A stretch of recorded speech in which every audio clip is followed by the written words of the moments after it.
Donc c'est parti pour la table ronde sur la thématique des partenariats dans le champ social. Donc cette table ronde va se dérouler en 4 parties. Dans un premier temps, donc le pôle sanitaire et social du conseil départemental de l'Orne. Donc c'est un pôle qui regroupe les services sanitaires, sociaux et médico-sociaux. Donc c'est une compétence départementale. Donc 3 personnes du pôle sanitaire et social. Marie-Hélène Chrétien, qui est chef de service coordination des circonscriptions d'action sociale. Fanny Buisson, qui est chef de bureau direction dépendance handicap au département. Et Marie Lavoine, qui est infirmière PMI. Donc toutes 3 vont nous proposer une présentation de différents relais locaux que chaque bibliothèque pourrait potentiellement rencontrer sur son territoire. Donc évidemment, c'est une présentation non exhaustive. Vous connaîtrez certainement certains relais, mais d'autres, j'imagine, non. Et donc cette présentation sera accompagnée d'éléments sur la connaissance des publics concernés et puis également l'implantation sur le département de ces structures ou de ces relais. Dans un deuxième temps, nous allons avoir une présentation d'un partenariat bibliothèque et EHPAD AC avec Julie Mabille, qui est responsable de la bibliothèque de C, et Christelle Aucourt, qui est animatrice à l'EHPAD Sainte-Thérèse de C. Donc elle nous propose un témoignage sur 2 actions menées successivement depuis 2014 en direction des personnes âgées et plus récemment en intergénérationnel. Donc elles présenteront ces projets, nous parlerons du sens que peuvent avoir ces projets pour leur structure, la plus-value, les difficultés rencontrées. Et enfin, troisième partie, une présentation d'actions pour un public handicapé à Mortagne-au-Perche. Donc Nathalie Le Breton, bibliothécaire à la médiathèque de Mortagne-au-Perche, nous fera un retour sur des séances de lecture à voix haute auprès de publics cérébraux lésés avec l'ASPEC, accueil et soins aux personnes épileptiques et cérébraux lésés de Mortagne. Donc elle présentera ce partenariat qui vit depuis 4 ans, ce qu'elle y fait, ce que ça apporte au public et les améliorations également qui ont pu être apportées depuis.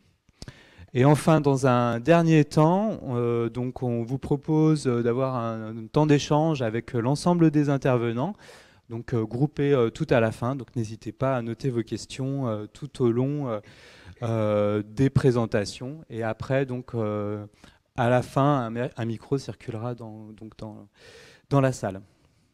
Voilà. Eh bien, je vous laisse la parole, Marie-Hélène.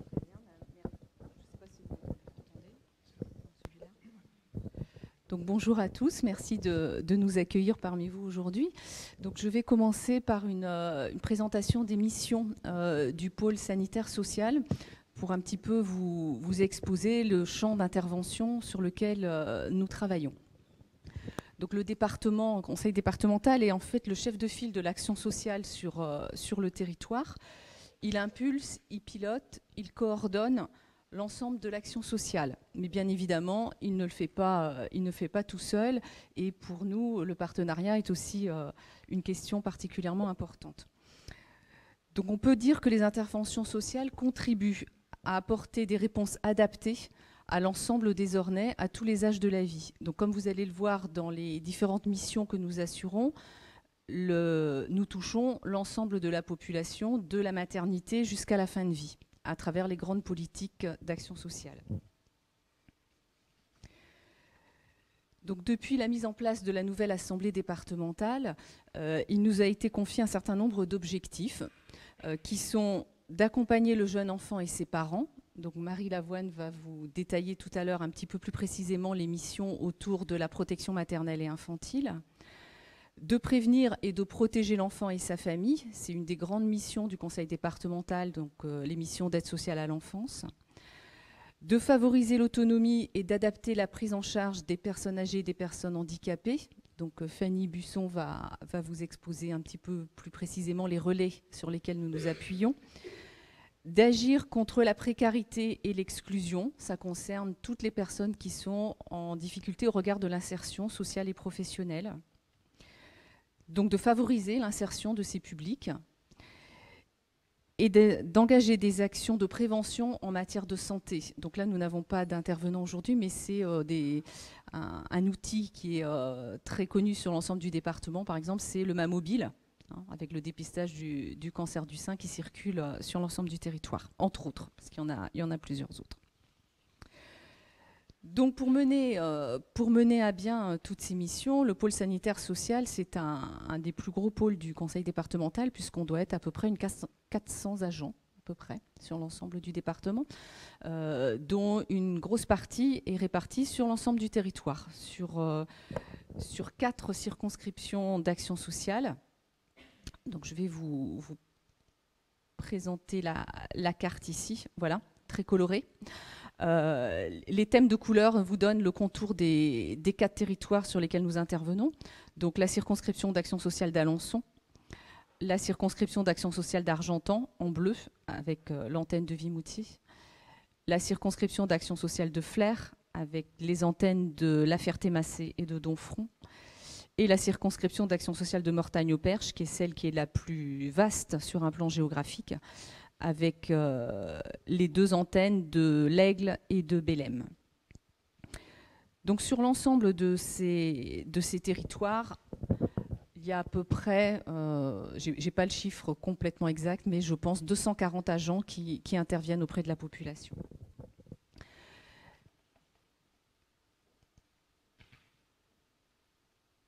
Donc pour toucher le public avec lequel nous travaillons, l'ensemble des intervenants fonctionnent soit à partir d'entretiens sur nos sites principaux, donc les sièges des circonscriptions, Alençon, Flers, Argentan et Mortagne-au-Perche, sur les antennes, l'Aigle, Bélem, Vimoutier, La Ferté-Massé et Domfront, mais aussi sur 46 sites de permanence que nous réalisons soit au sein des mairies, soit dans certains centres sociaux ou dans certaines CDC. Donc ce sont les taches roses que vous voyez sur cette carte, hein, qui sont réparties, on essaye le plus uniformément sur le territoire, l'idée étant d'être le plus proche possible des habitants. Et en même temps que ces permanences d'action sociale, on retrouve, donc ce sont sur les petites zones quadrillées que vous pouvez voir, des centres de planification pour accompagner les femmes enceintes notamment et faire de l'éducation thérapeutique, pas de l'éducation thérapeutique, je vais empiéter un peu sur le propos de ma collègue, mais sur la prévention des maladies sexuellement transmissibles, prévention du risque grossesse chez les adolescents, enfin tout ce qui concerne le planning familial sur le département. Et nous avons aussi des consultations nourrissons, donc qui sont au nombre de 6 consultations nourrissons déconcentrées.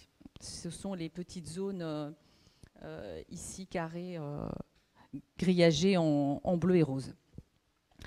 Et bien évidemment, l'ensemble des professionnels de terrain interviennent aussi en visite à domicile. Donc notre souci est de garantir de la proximité, de réduire les fractures sociales pour permettre aux gens d'avoir accès à l'ensemble des services publics.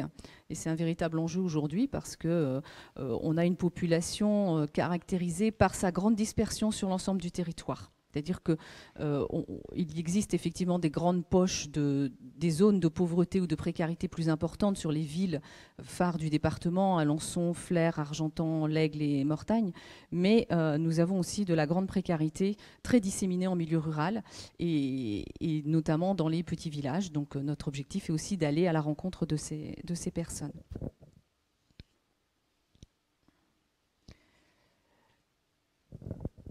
Donc je reviendrai tout à l'heure sur cette notion de précarité avec une autre carte. Et je vais peut-être passer la parole à Madame Busson qui va vous parler des accueillants familiaux et des SAVS. Merci. Oui, bonjour à tous. Donc, moi, je travaille donc au sein du PSS à la direction dépendance handicap, comme indiqué tout à l'heure. Et donc, nous avons comme public les personnes âgées et les personnes adultes handicapées. Nous avons des contacts avec l'ensemble des établissements, des institutions qui accueillent ces personnes. Mais ça ne va pas être l'objet du discours de ce matin parce que je pense qu'il y a déjà pas mal de partenariat avec les institutions. Ça sera notamment justement un petit peu les deux expériences qui seront faites tout à l'heure, enfin le retour d'expérience. Donc pour ces personnes âgées, ces personnes handicapées, on a aussi des publics qui ne sont pas en institution, qui sont pour les personnes âgées et adultes handicapés, elles peuvent être accueillies chez des personnes privées qui sont agréés par le département, donc des familles, on appelle des accueillants familiaux. Donc sur le département, nous en avons à ce jour à peu près 85 accueillants familiaux pour à peu près 140 personnes accueillies. En moyenne, on compte à peu près 2 personnes accueillies par accueillant. Sur ces 140 personnes, il y a à peu près 2 tiers qui sont des personnes handicapées. Donc ils sont un peu plus de 90 personnes. L'âge moyen de ces personnes handicapées accueillies est de 40 ans, donc une population quand même relativement encore jeune, et donc à peu près une cinquantaine de personnes âgées. On n'a pas on ne peut pas vous donner de carte pour localiser l'ensemble de ces accueillants familiaux, puisqu'il s'agit de personnes privées, donc la CNIL nous interdit d'indiquer leurs coordonnées. Par contre, il y en a un petit peu sur tout le département, avec une petite zone blanche du côté du bocage orné, du côté de Flers. Sinon, on a pas mal d'accueillants familiaux sur le secteur de Mortagne-au-Perche et sur le secteur de l'Aigle et la Ferté-Fresnel. La difficulté donc pour ces publics qui sont accueillis chez des familles d'accueil comme ça, c'est justement d'aller, du coup, de pouvoir les faire venir, les faire s'intéresser aux bibliothèques et ce que proposent les bibliothèques. Donc nous, aujourd'hui, ce qu'on peut vous proposer, si demain des partenariats pourraient être mis en place, c'est nous pouvoir les informer, c'est-à-dire nous vous connaître aussi, parce qu'aujourd'hui, nous, on ne vous connaît pas, on ne connaît pas les coordonnées de toutes les bibliothèques et ce que vous pouvez proposer comme animation, comme échange. Et puis en informer, nous, directement, soit par courrier, soit par mail, l'ensemble des accueillants familiaux. Ou ce qui peut aussi également être fait, c'est que certains, alors ça ne se fait pas sur tous les territoires, mais certains accueillants familiaux proposent des petits collectifs, c'est-à-dire qu'ils proposent aux familles d'accueil qui sont localement pas très éloignées de faire un après-midi chez eux. Donc il y a 5, 6, 7 accueillants qui se regroupent à domicile d'un accueillant, avec des échanges. C'est un temps d'échange sur des pratiques, sur le moyen de mettre en place des choses. Et donc ça pourrait être à ce moment-là, par territoire, l'occasion de leur proposer, c'est soumis quand même à leur souhait, leur proposer une intervention de votre part, si ça vous intéressait aussi, de venir chez un accueillant et de venir échanger avec eux, présenter la bibliothèque, présenter tout ce qui peut être proposé aux accueillis au sein de ces familles. Donc ça, c'est un premier public qui pourrait peut-être être intéressé, et qui peut-être ne connaît pas aujourd'hui ou n'a pas la possibilité de venir dans les bibliothèques.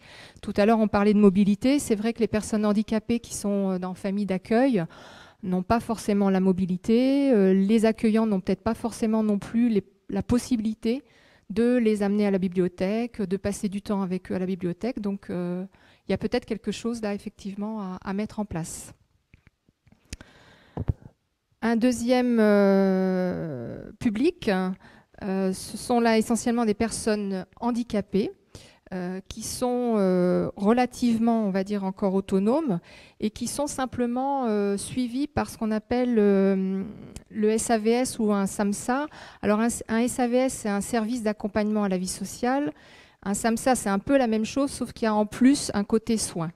Donc ce sont des services qui interviennent chez les personnes, qui accompagnent les personnes handicapées, qui restent relativement autonomes, c'est-à-dire qu'ils peuvent être ils peuvent être travailleurs la journée et puis dans un appartement le soir, mais ils ont quand même besoin d'être accompagnés pour certains actes dans leur vie. Donc ces services les accompagnent pour essayer justement de leur garder une autonomie, voire même de développer un peu plus leur autonomie. Ils travaillent avec eux des projets de vie, ils maintiennent les liens sociaux, les liens familiaux. Et là aussi, ça pourrait être intéressant de vous mettre en contact. Alors là, comme il s'agit de services, on a la possibilité de vous transmettre les coordonnées des services SAMSA et SAVS sur le département. Alors, on en a 6 sur le département. On a des services qui sont départementaux, donc qui interviennent sur tout le département. Il y en a d'autres qui sont plus fléchés sur certaines villes comme Argentan ou Alençon. Mais globalement, ils interviennent souvent sur l'ensemble du département. Les personnes handicapées sont surtout des personnes avec des déficiences intellectuelles faibles ou modérées, donc des travailleurs des AT, des gens qui sont en travail un peu protégé la journée. Et puis, on peut aussi avoir des personnes atteintes de handicap moteur, des cérébrolésés également, ou des handicaps psychiques. Voilà. Sur l'ensemble du territoire, ça représente à peu près 260 places autorisées, sachant que 260 places autorisées, ça veut dire qu'il peut y avoir 300 à 350 personnes handicapées suivies. Donc là encore, un public qui potentiellement pourrait être mis en contact avec les bibliothèques aujourd'hui. Voilà. Je repasse à Madame Chrétien. Merci. Donc je fais le lien aussi avec un des publics prioritaires du conseil départemental, qui est le public des personnes âgées, puisque nous intervenons dans le cadre du maintien à domicile des personnes âgées qui entrent dans la dépendance. Et à ce titre, nous travaillons donc avec des travailleurs sociaux, assistantes sociales, éducateurs spécialisés ou conseillers en économie sociale et familiale, qui sont au nombre de 15, qui interviennent au domicile de ces personnes âgées, en lien avec leur famille, quand elle est présente, pour étudier toutes les possibilités de maintien à domicile.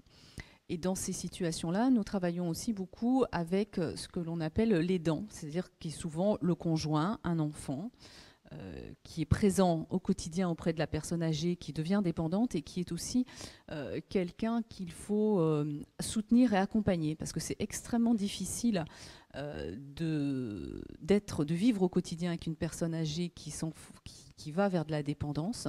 Ces personnes, les aidants, ont besoin de répit, ont besoin de périodes où ils peuvent faire des activités pour eux-mêmes.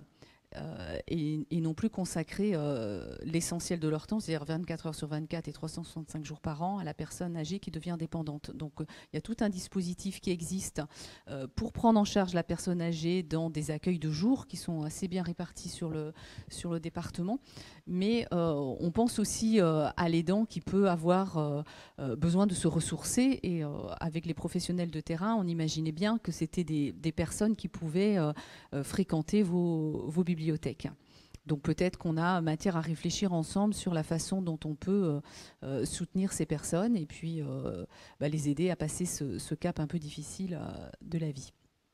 Donc voilà un petit peu sur les personnes âgées. Vous nous direz tout à l'heure peut-être comment vous voyez les choses par rapport à ce public-là. Un autre public phare que nous avons aussi et qui est une préoccupation importante, c'est tout le public qui est en insertion sociale ou professionnelle. Donc ce sont pour parler très précisément, les bénéficiaires du RSA, par exemple, ça touche dans l'ordre 19 000 personnes qui vivent à partir des prestations RSA. Donc 19 000 personnes, adultes et enfants. Ce qui est quand même un public assez important dans un département de 290 000 et quelques habitants. Donc ce sont des publics qui rencontrent des difficultés extrêmement variées.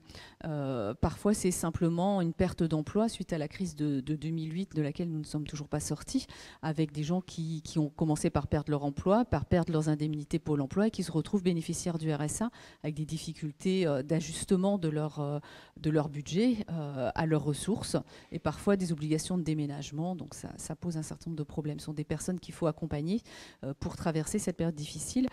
Mais nous avons aussi dans ces publics des personnes qui sont très isolées et qui présentent des difficultés massives par rapport à la lecture. Donc on travaille de manière transversale sur la problématique que vous connaissez bien, de l'illettrisme. Et c'est une de nos préoccupations, c'est de redonner goût à l'écriture, à la lecture, pour que ces personnes puissent être autonomes. Parce que dans la société actuelle, si vous ne maîtrisez pas l'écrit, vous êtes quand même s'il y a des stratégies de contournement, quand même beaucoup en difficulté pour pouvoir vous insérer socialement. Donc je vais donc pour soutenir l'ensemble de ces publics, nous travaillons avec des réseaux assez importants.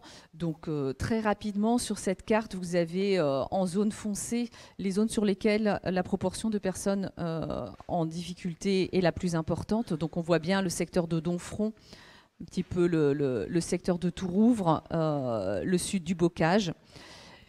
Et nous travaillons avec l'ensemble des associations caritatives. Cette vignette n'est qu'un exemple, mais nous avons beaucoup d'autres partenaires. Un autre public important sur lequel nous pouvons avoir des actions conjointes, c'est la petite enfance. Donc je vais passer la parole à ma collègue qui va vous présenter aussi les missions de la PMI. Bonjour. Donc le rôle de la PMI est de promouvoir, maintenir et restaurer la santé de l'enfant de 0 à 6 ans. Participer à la mission de protection de l'enfance en danger, assurer l'agrément et le suivi des assistantes maternelles et des assistants familiaux, ainsi que le suivi des structures d'accueil de la petite enfance de moins de 6 ans. Mener des actions de prévention médicale, psychologique, sociale et d'éducation à la santé en direction des futures mères et des nouveau-nés. C'est le travail plus des sages-femmes. Mener des actions de prévention et d'éducation à la santé auprès des familles. Travailler en collaboration avec l'ASE. Participer à des équipes pluridisciplinaires. Pour assurer toutes ces missions, donc, il y a un médecin responsable de PMI qui est le docteur Armand Ladan. Il y a 7 médecins, 5 sages-femmes et 19 puéricultrices qui sont répartis sur les différentes circonscriptions et antennes de secteurs. Il comprend aussi un service d'agrément des assistantes maternelles avec une aide-soignante, une assistante sociale et 2 secrétaires instructeurs. C'est pour toutes les nourrices dont les parents placent les enfants à la journée. Et les assistants familiaux, c'est pour les enfants placés en garde complète avec l'ASE. Le service de PMI est divisé en 4 circonscriptions, comme vous a expliqué Madame Chrétien. En 2015, dans l'Orne, il y a eu 2528 naissances. La puéricultrice de secteur va proposer systématiquement une visite de post-natale pour toute première naissance. Et ensuite, ce sera des mises à disposition. Donc à ce moment-là, c'est vrai qu'on peut parler, lorsque c'est une mise à disposition, qu'il y a déjà un enfant, parler des bibliothèques, de l'importance du livre pour l'enfant de moins de 3 ans. Il y a 1162 femmes examinées dans les centres de planification et d'éducation familiale, 2025 visites à domicile dans le cadre d'un suivi de grossesse. Il y a aussi les bilans de santé en école maternelle. Et donc, il y a eu 520 séances en 2015 et 2838 enfants ont été vus par le médecin de PMI ou la puéricultrice de secteur. Il faut savoir aussi qu'il y a 19 lieux de consultation et il y a eu un petit peu plus de 7600 enfants vus pendant ces consultations. Voilà ce que je peux vous dire pour le service de PMI. Est-ce que vous voulez rajouter quelque chose sur la présentation ? Non, juste vous dire que les 4 responsables de circonscription donc, sont aussi convaincus de l'intérêt de travailler en partenariat avec vous. Donc peut-être tout à l'heure on pourra en échanger, mais il est tout à fait possible de prévoir des rencontres entre vous et les différentes circonscriptions pour être au plus près des besoins du terrain. Très bien, merci beaucoup. Et donc, je vous propose d'enchaîner avec la présentation du partenariat Bibliothèque EHPAD AC.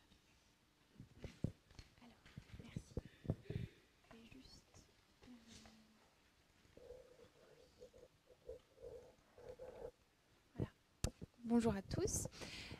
Nous allons vous parler avec Christelle Lecourt, qui est animatrice à l'EHPAD de Sainte-Thérèse de C, des projets qu'on met en place depuis 2014, en partenariat, donc Médiathèque EHPAD. Pour la médiathèque, la volonté de mettre en place un partenariat avec une structure qui accueille des personnes âgées, ça venait du fait que sur notre territoire, il y a de nombreuses structures qui accueillent ces personnes et que la population est plutôt vieillissante et qu'à la médiathèque, on ne proposait pas grand-chose à part une carte d'emprunt. Il n'y avait pas spécialement d'animation mise en place envers ces publics-là. On a remarqué, donc, en voulant mettre en place ces animations, que le public âgé, senior, en fait, était le plus représenté sur le territoire, mais c'était celui qui fréquentait le moins la médiathèque. C'est un peu paradoxal. Donc voilà, on a décidé donc de mettre en place un premier projet en 2014. Donc vous avez l'affiche juste là. Donc là, c'est l'affiche de l'exposition, mais il y a eu tout un travail mis en place pendant plusieurs mois d'ateliers de collectage de souvenirs. Alors là, on avait choisi de travailler qu'avec des femmes, et parce que l'exposition avait lieu en fait au moment de la journée de la femme. Voilà. Donc le but pour la médiathèque de mettre en place un tel partenariat, c'était pour nous de nous déplacer donc hors les murs et de montrer une autre image de la médiathèque. Ça revient un peu à ce qu'on disait tout à l'heure. En effet, il ne faut pas forcément toujours attendre que les gens viennent à nous. C'est aussi à nous de nous déplacer. Je pense que c'est important. Donc voilà, d'où le but aussi d'être présent auprès d'un public qui ne fréquente pas le lieu pour des difficultés de mobilité, comme vous disiez tout à l'heure, ou parce que les personnes sont désorientées en général. Et le but aussi était évidemment de créer du lien et de mettre en place un nouveau partenariat sur le territoire. Alors, je peux faire tourner les photos. Donc, on va vous passer des photos, en fait, des portraits des résidentes qui ont participé à l'animation. Alors là, par exemple, vous avez, c'est pas très lisible, je pense, mais vous avez un portrait d'une résidente. Donc, les séances, on a commencé par prendre contact, toutes les deux. J'ai présenté une idée de projet. Et puis ensuite, on a travaillé à l'élaboration de ce projet en se demandant ce qui serait important de faire passer, quel était le message qu'on voulait y mettre. Voilà. Donc, on a mis en place des ateliers. C'était une fois par semaine ou tous les 15 jours. Ça dépendait du planning, en fait. Voilà. C'était assez, ça pouvait être, oui, tous les 15 jours. C'était assez régulier, en fait. Et je voulais quand même ajouter que du coup, quand Julie est venue à la résidence, ensuite, elle était très attendue. Parce que donc, c'est vrai que les résidents... il y en a qui ont peu de visites et nous on travaille toujours, ma collègue et moi, on est 2 animatrices donc sur l'EHPAD, on essaie toujours de toute façon de mettre des projets pour que soit sur l'extérieur, soit on a des intervenants, mais c'est vrai que c'est pas parce qu'on est en maison de retraite qu'on doit plus avoir de lien social. Donc et la visite de Julie était quand même très attendue. Et encore là, on me demande quand est-ce que vient Julie.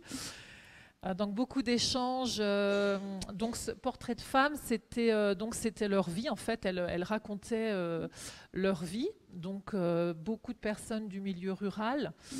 Et ce qui était bien aussi par rapport à ça, c'est que quand Julie venait, elle apportait aussi, donc elle apportait des livres sur les thèmes qu'on pouvait aborder. Donc alors, elle se prêtait les livres et puis ensuite on discutait des livres et puis des revues. Tu amenais régulièrement des revues, tout ça que tu leur offrais. Alors là, c'était quelque chose. Donc voilà. Donc après tous ces ateliers-là, donc on est parti en fait sur la vie de ces femmes de leur petite enfance jusqu'à leur vie de femme à l'EHPAD. Donc ça a été quand même assez long. Donc chaque séance avait pour thème une partie de la vie. Et après, donc il y a eu un gros travail de réécriture, évidemment, parce que des fois, elle disait des choses qu'on n'allait pas forcément mettre dans les portraits. Enfin, voilà. Il y en a qui se lâchaient un peu. Voilà. Ou même des choses trop personnelles et un peu trop émouvantes qui ne regardaient pas forcément les gens qui allaient venir. Oui, parce qu'il y en a qui se livraient quand même beaucoup.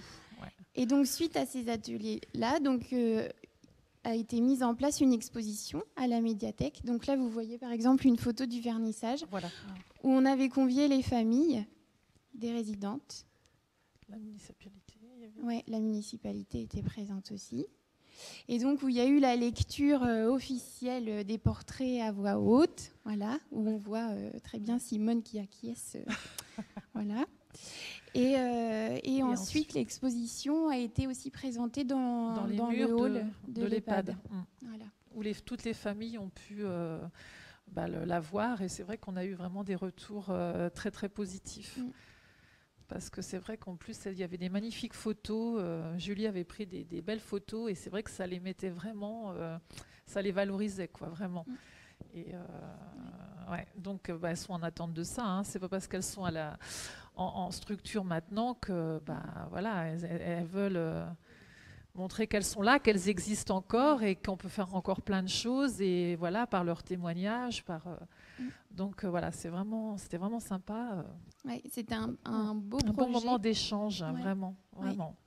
Et alors le retour du public de la médiathèque sur ce projet-là a aussi été très positif parce qu'en fait on avait fait un petit livre d'or, quoi, et on a eu de beaux messages. Voilà, de gens qui ne connaissaient absolument pas ces personnes et qui ont été très touchés de lire leurs portraits, de voir ce qu'avait pu être leur vie. Je pense que ça fait aussi résonance auprès des gens de souvenirs personnels, quoi. D'une grand-mère, d'un parent. Alors pour parler des difficultés sur ce projet-là, il n'y en a pas vraiment eu en fait dans la mise en place. Ça s'est fait très simplement, je pense, parce que l'accueil du côté de l'EHPAD a été très bon. Ils ont été très ouverts et très partants tout de suite pour le projet. Les seules difficultés que j'ai pu rencontrer en menant les ateliers, elles ont été plutôt affectives et relationnelles en fait.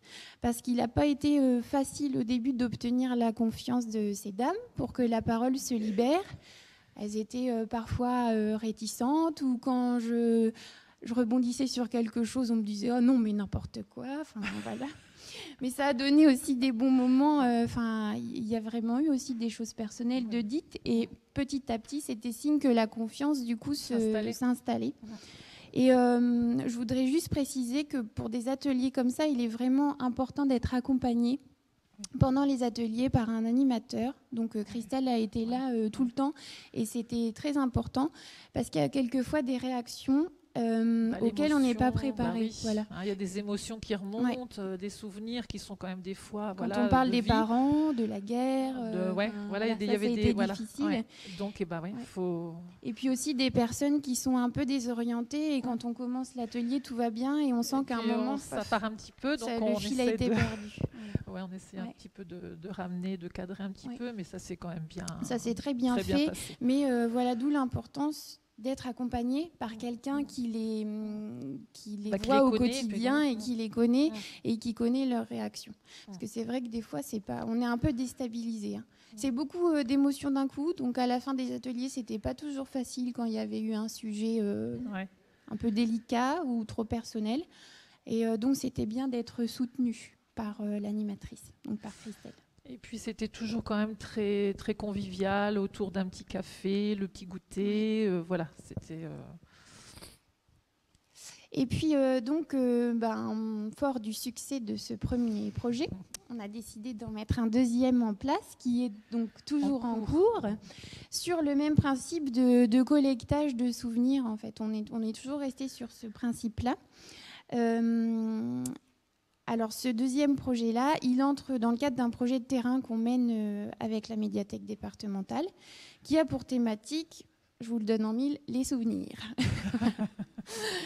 Donc, comment parler des souvenirs sans intégrer des personnes qui en ont beaucoup et qui sont toujours en attente de les partager. Donc cette fois, c'est pas uniquement que des femmes. Non, c'est mixte. Donc, c'est mixte. Il y a un groupe de 6 résidents, 3 femmes, 3 hommes. Voilà. Alors le but de ce projet-là, c'était d'écrire des portraits souvenirs, un peu à la manière de Delerme dans le livre qu'il a écrit, donc La première gorgée de bière.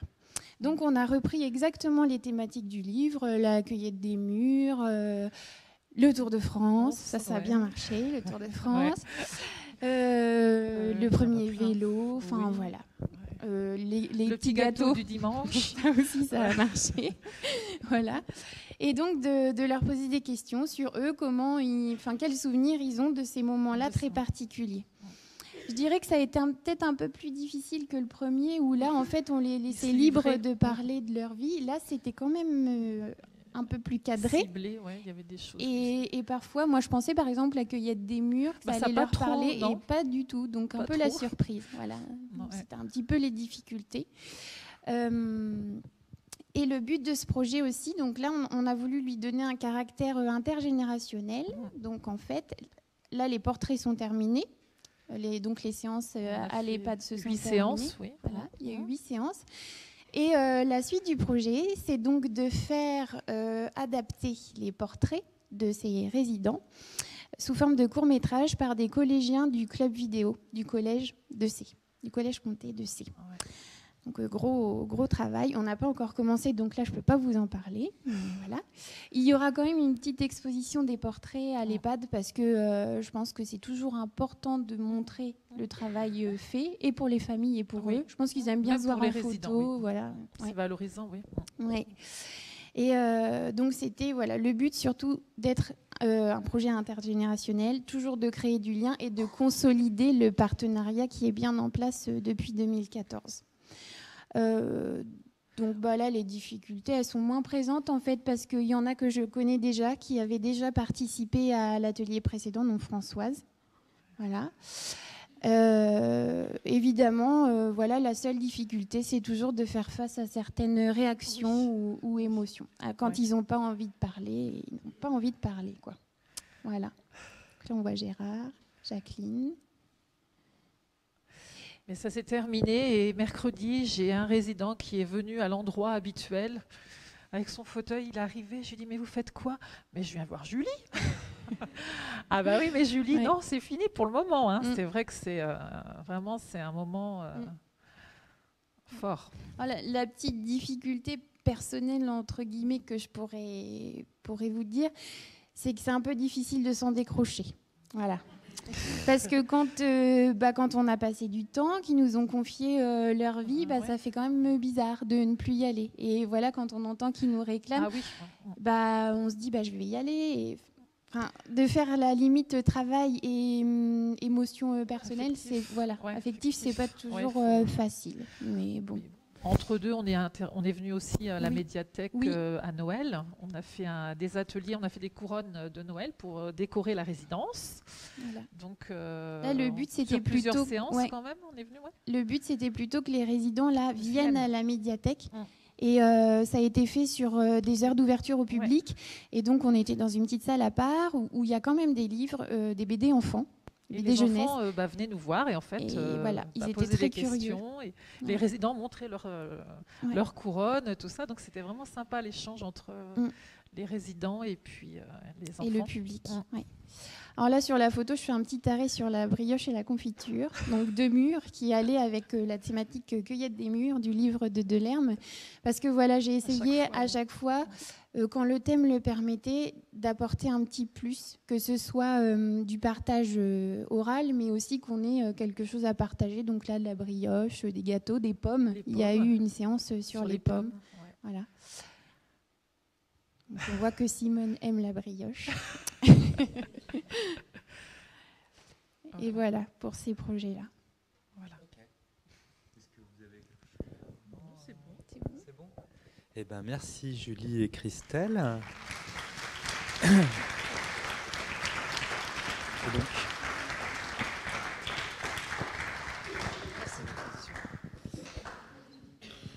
sans transition, donc, Nathalie nous parle du projet avec l'ASPEC à Mortagne-au-Perche. Voilà, donc l'ASPEC, c'est une structure associative régie par la loi de 1901. ASPEC, ça veut dire accueil et soins aux personnes épileptiques et cérébro-lésées. C'est une structure qui est une association qui existe depuis assez longtemps. Elle a été fondée en 1970 à Mortagne, mais à cette époque-là, c'était uniquement pour les épileptiques.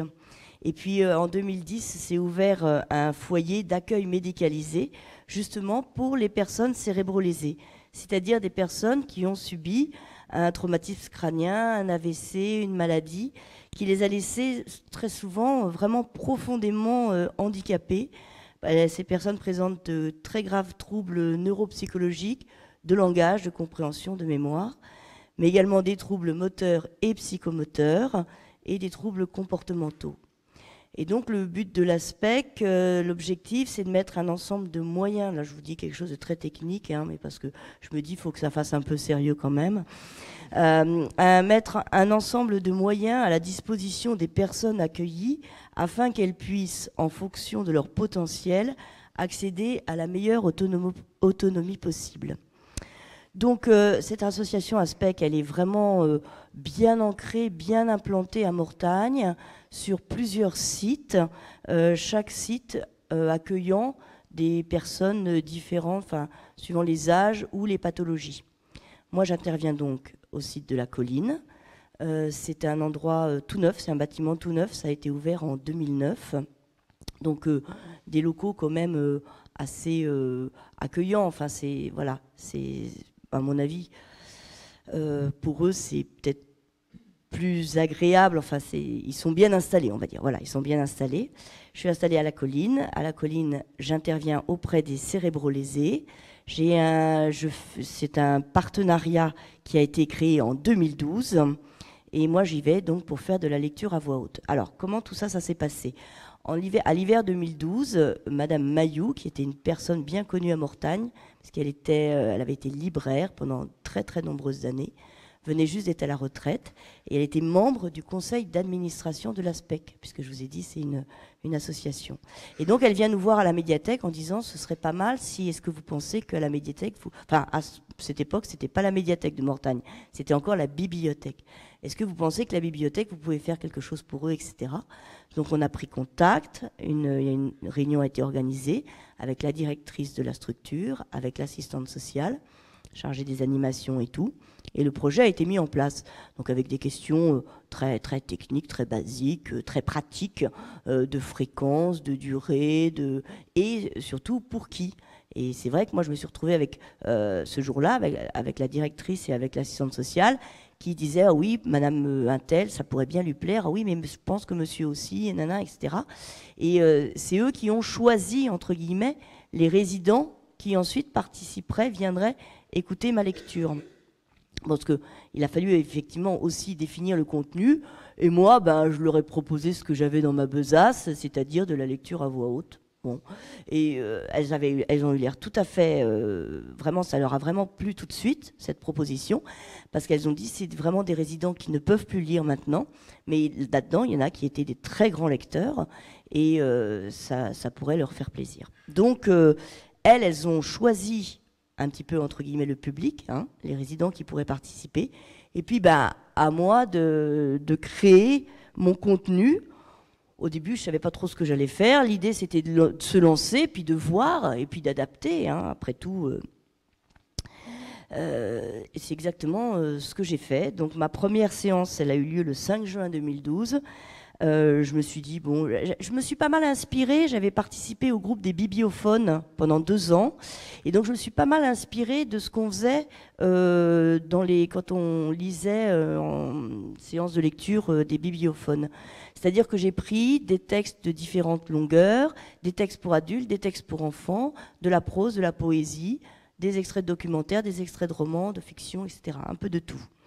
Donc, ma première séance, 5 juin 2012, je n'ai pas gravé dans une pierre, mais hein, j'avais 6 résidents et j'avais choisi comme thème de lecture la gourmandise.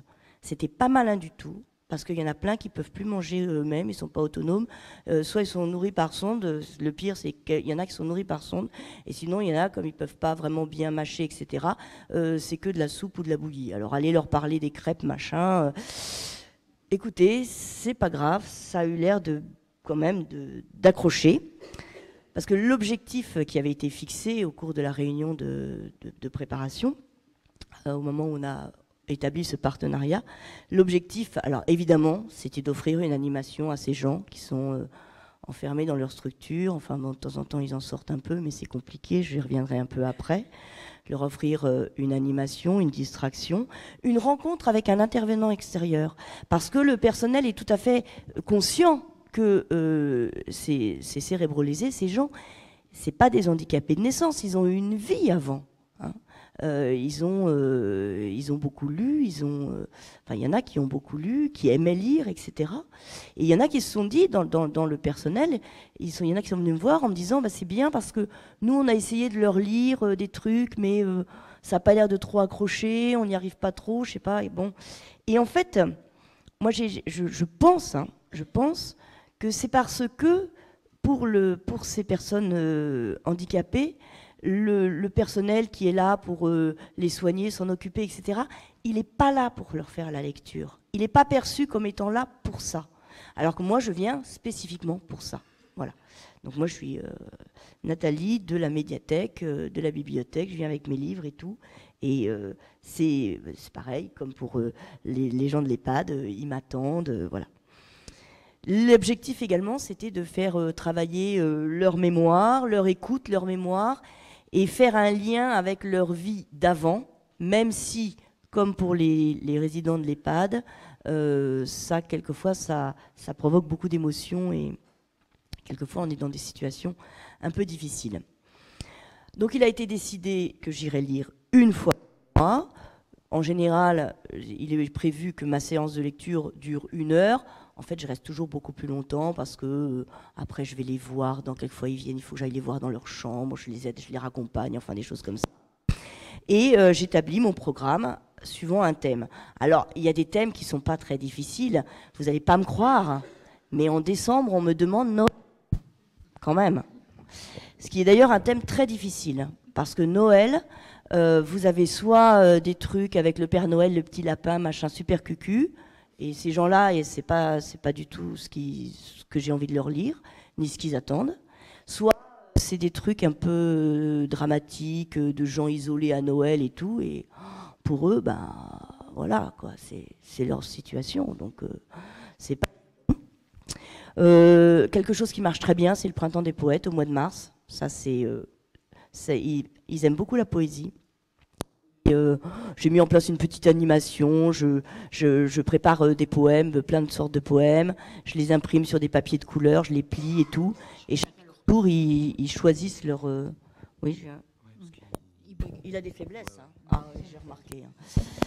Et donc chacun à leur tour, alors quand ils ont la possibilité de choisir eux-mêmes le papier, ils le choisissent, sinon quelquefois c'est juste par leurs yeux, je vois lequel ils veulent, sinon ils me le disent, le rouge, quand ils peuvent parler, parce qu'il y en a qui ne parlent plus. Et donc on lit, alors après, oh là là là là, Ghislaine, elle a eu Apollinaire, elle m'avait demandé Apollinaire et elle a tiré le papier d'Apollinaire, donc en fait ça plaît beaucoup. Évidemment, ils repartent avec leur poème. Donc il y a des thèmes comme ça qui un peu tombent d'eux-mêmes, des trucs assez aussi basiques, le printemps, machin, les vacances, les voyages. Mais quelquefois, en fait, d'une fois sur l'autre, on décide ensemble le thème. Alors, quelquefois, c'est un peu casse-cou parce qu'un jour, il y en a un, il était passionné des Indiens et tout. Il m'a dit, on va lire sur les Indiens. Seulement, moi, je ne connaissais pas grand-chose. Donc c'est vrai que c'est un peu de travail. Comme toute activité de lecture à voix haute, pour 1 heure de lecture avec mes résidents, moi j'ai pas loin de 5-6 heures de préparation sur le mois précédent. Alors, je ne me dis pas, aujourd'hui, je prépare ma lecture à la SPEC. Hein. Je fais ça suivant l'inspiration, sur plusieurs jours, parce que, voilà, je réfléchis, je cherche. Bon. Donc, quelquefois, c'est voilà, un peu un challenge de leur demander leur avis, parce que après, c'est pour moi plus ou moins difficile. Je rassemble des textes variés, des textes pour adultes, des textes pour jeunesse, des textes contemporains, des extraits de la littérature classique, de la prose, de la poésie, etc. Et j'essaye de construire ma séance à l'avance en me disant je vais commencer par ça parce que ça va bien les accrocher, ça c'est un petit peu plus long, il ne faut pas que je le mette trop en fin de séance parce qu'ils sont fatigués, enfin, etc. Donc je mets tout ça en ordre.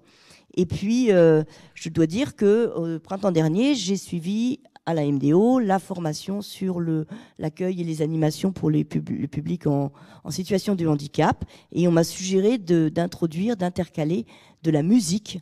Donc c'est ce que je fais et ça plaît énormément. Donc je trouve des morceaux qui collent avec le thème de la lecture. Hein. Aussi bien des chansons, de la musique classique, n'importe quoi. J'ai fait une séance toute entière sur le carnaval des animaux, c'était fabuleux. Et voilà, donc vous voyez que les formations de la MDO sont quand même très très enrichissantes, hein. Ça c'est évident. Alors les difficultés, il y en a quand même quelques-unes. C'est que d'abord, bon, il y a un souci d'emploi du temps.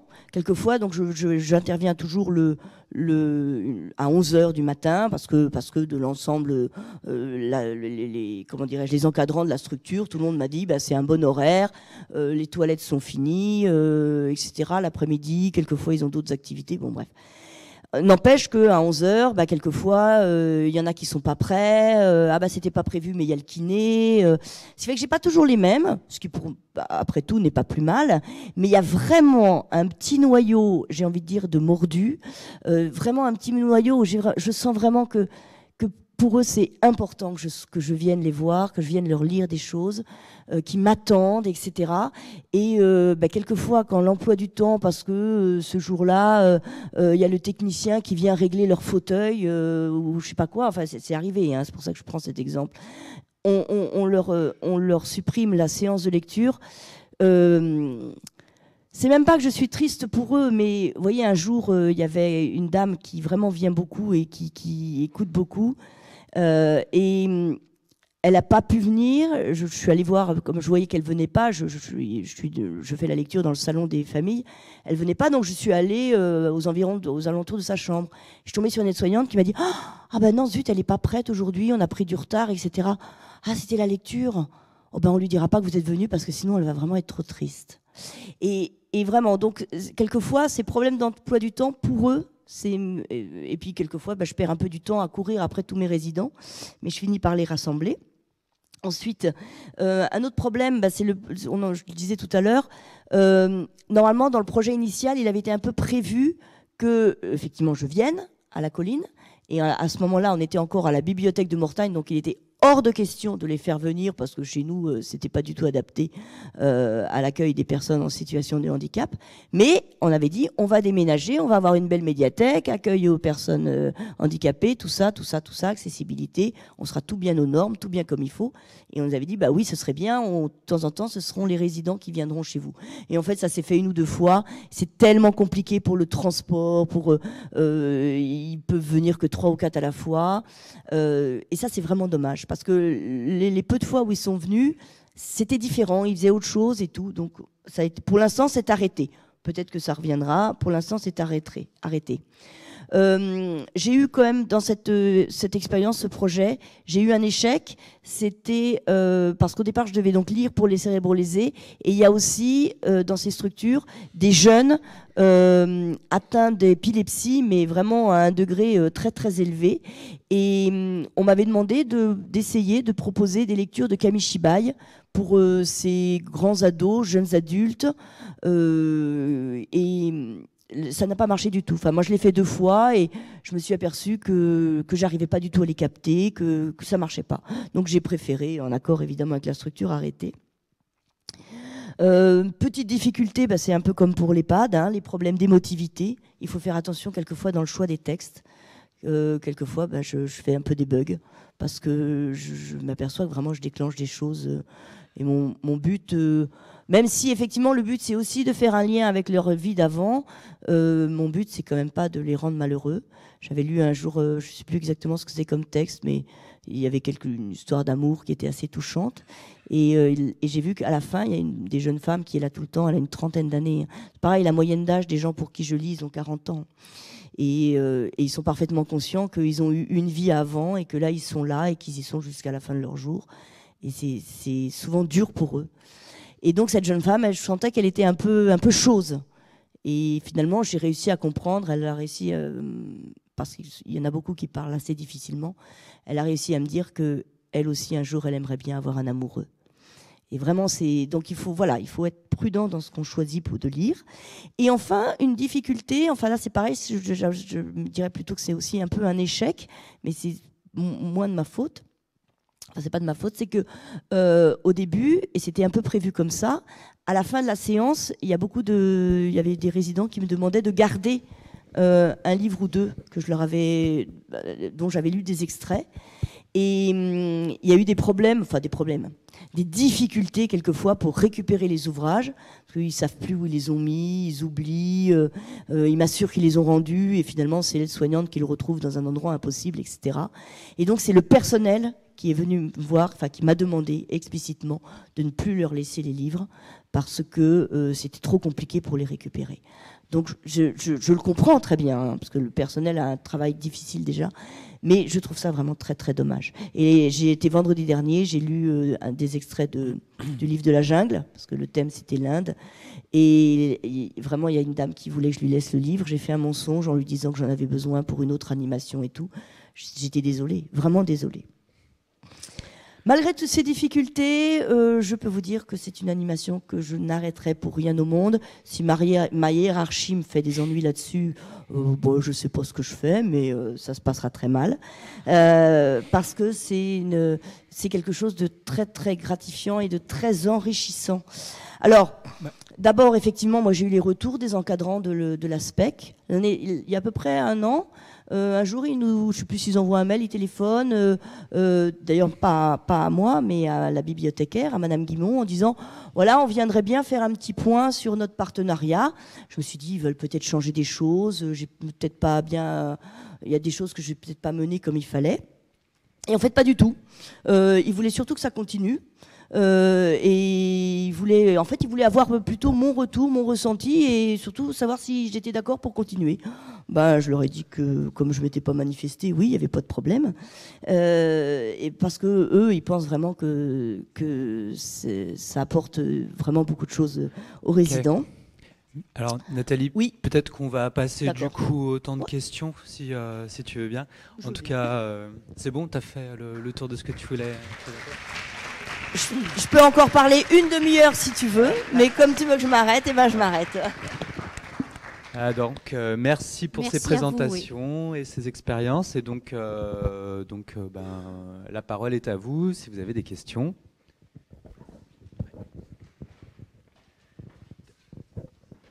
Alors en fait, j'ai une question à Madame Chrétien.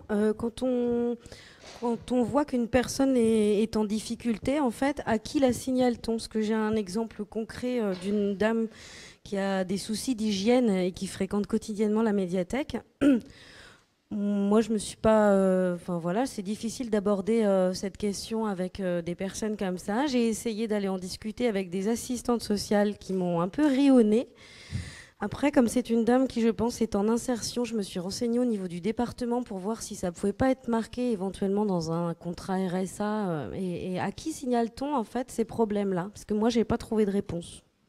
Mais écoutez, je crois que je vais peut-être un peu vous décevoir, mais c'est une problématique qui est extrêmement délicate à aborder avec les personnes. On rencontre effectivement au service social beaucoup de gens qui ont des problèmes d'hygiène. C'est pas forcément, peut-être que c'est un problème peut-être que cette personne peut pas régler sa facture d'eau, ou peut-être que c'est des problèmes plus profonds, mais... Peut-être, mais malheureusement, l'assistante sociale, elle peut pas toujours répondre à tout. Alors c'est très frustrant ce que je vous dis. Si la personne est, comme vous le soulignez, inscrite dans un parcours d'insertion, qu'elle est bénéficiaire du RSA, on doit pouvoir l'accompagner et mettre en place un ensemble de dispositifs qui vont lui permettre de travailler sur les problèmes qu'elle rencontre. Mais ça prend beaucoup de temps et on rencontre aussi beaucoup de publics qui sont dans la fuite. C'est-à-dire que dès que l'on commence à aborder ces difficultés, comme celle-ci par exemple, ils ne reviennent plus. Donc c'est un travail extrêmement délicat à faire. Alors je suis désolée que les assistantes sociales vous aient ri au nez, c'est pas une réponse adaptée, c'est clair. Donc, mais maintenant elles sont aussi très lourdement en difficulté pour pouvoir traiter ce type de sujet. Donc voilà, l'idée c'est de faire avancer la personne, de démystifier aussi un peu le service social, parce que pour certains de nos concitoyens, aller voir l'assistante sociale, c'est une démarche très compliquée.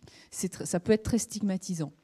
Nous, ce qu'on souhaite, c'est qu'on soit ouvert à l'ensemble du public et que les gens viennent nous voir. Mais voilà, ça a une connotation qui est parfois difficile à gérer pour le public. Voilà une belle idée de partenariat à faire venir les assistantes sociales à la médiathèque, comme oui. Ça. Oui, mais vous savez, nous avons les mêmes difficultés. Lorsque nous faisons des permanences dans nos sites, le mardi matin et le jeudi matin, je ne vous conseille pas d'aller dans nos salles d'attente. Ça peut être parfois assez compliqué à gérer. Voilà, bon. Maintenant, on fait avec, ça fait partie de notre métier. Mais je pense qu'effectivement, pour travailler sur ce genre de situation, parfois les actions collectives peuvent être intéressantes. Parce que ça permet d'avancer avec les familles et puis de voir ce qu'elles peuvent faire. Et puis, entre professionnels aussi, de vous connaître. Parce que lorsque l'un d'entre vous va appeler le service social en disant « Voilà, j'ai rencontré cette personne, elle me paraît avoir un certain nombre de difficultés », si vous vous connaissez, peut-être que le contact sera plus facile à mettre en place pour aider la personne.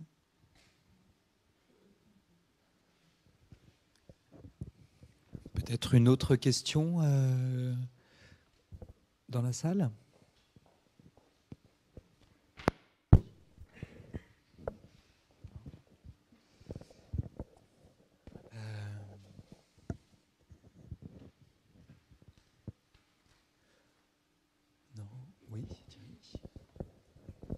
C'est plus un commentaire qu'une question, parce que c'est juste pour abonder dans ce que vous avez dit.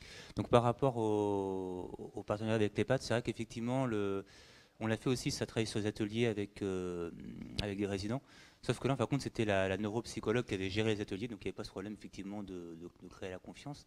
C'était autour du débarquement. Et c'est vrai qu'effectivement, il y avait beaucoup de gens qui étaient qui sont atteints d'Alzheimer, donc qui ont vraiment une mémoire très déficiente. Mais c'est vrai que dès qu'on parlait de choses comme ça qui relient à leur enfance, du coup, c'est vrai que les souvenirs revenaient très facilement et il y avait effectivement beaucoup d'émotions qui revenaient, au-delà des faits eux-mêmes, les émotions qui étaient associées qui revenaient vraiment très facilement. Et nous, du coup, on avait fait la lecture du recueil de souvenirs autour de ça.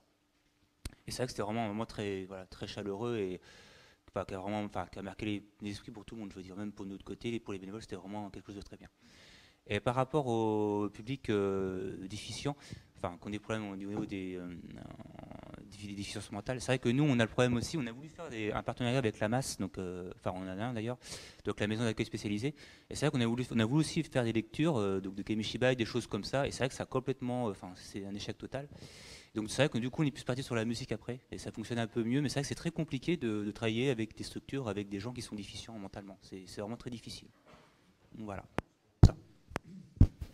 Justement, c'est une question, je trouve qu'on peut vite se poser, c'est que ce soit en travaillant auprès de personnes âgées ou auprès de personnes handicapées. En tant que bibliothécaire, on peut vite se poser la question, mais moi je ne suis pas formé pour ça, tout ça. Et vous, en fait, qu'est-ce que vous répondez à ça, en fait ? Est-ce que vous avez développé des compétences particulières ou est-ce que vous êtes formé sur le tas ? Est-ce que pour vous c'est important de développer des compétences ? Moi j'avais aussi suivi avec Nathalie la formation MDO sur l'accueil des personnes en situation de handicap. Je me suis aussi renseignée, fait des lectures. Je sais qu'à la MDO, il y a un fonds professionnel où on peut trouver des livres justement sur l'accueil des personnes âgées et tout ça. J'en ai encore un d'ailleurs à la médiathèque. Mais après, je crois qu'il n'y a pas forcément besoin de compétences particulières. Ça se fait naturellement. Alors, soit on a des affinités ou pas avec le public de personnes âgées. Je pense que si on ne l'a pas, c'est pas la peine d'y aller parce qu'ils vont le sentir et on va pas être à l'aise. Voilà. Déjà que quand on est un peu à l'aise, c'est vrai qu'il y a des fois des remarques où on se dit bon, d'accord, je ne sais pas si je vais revenir la semaine prochaine. Enfin voilà. Non, je pense qu'il faut surtout le faire naturellement. Il ne faut pas absolument parce que tout au début, au premier projet, il y avait donc entre guillemets une trame de projet que je m'étais fixée pour chaque atelier. Je vais dire ça, je vais faire ça, et en fait, il faut oublier parce que voilà, en fonction de ce qu'ils vont nous dire, évidemment, ça part dans d'autres directions. Et voilà. Après, pour moi, c'est une question de ressenti, beaucoup, surtout.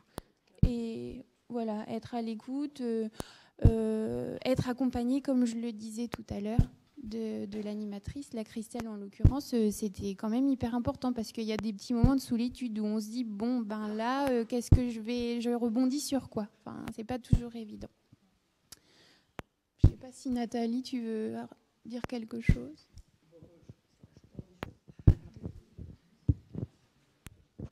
En fait, oui, on est venu un petit peu me chercher et j'avais pas. Je me suis lancée. Mais c'est vrai que, vous voyez, ça marche très bien pour mon groupe de cérébro-lésés, qui d'ailleurs un petit peu change, c'est pas toujours les mêmes. Mais j'ai eu l'échec, ça n'a pas marché avec les épileptiques. Voilà. Donc.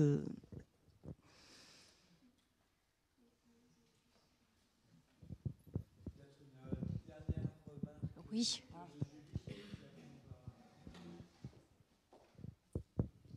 Juste pour rajouter quelque chose, quand je disais que ça faisait partie d'une envie personnelle de mener ces ateliers, c'est parti aussi d'une formation de collectage que la MDO avait organisée d'ailleurs à la médiathèque de C.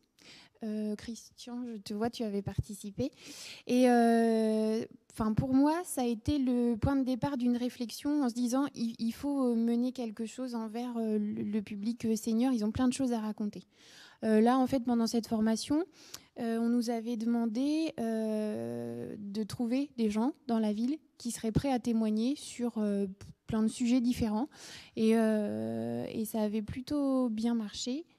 Et c'était une très bonne formation qui donnait des pistes en fait, de savoir comment mener le dialogue, comment entrer en contact avec les gens, peut-être les choses à éviter, et voilà.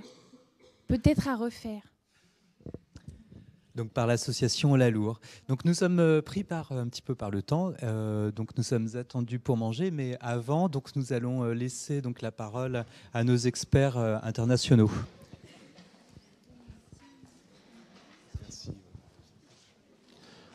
Alors,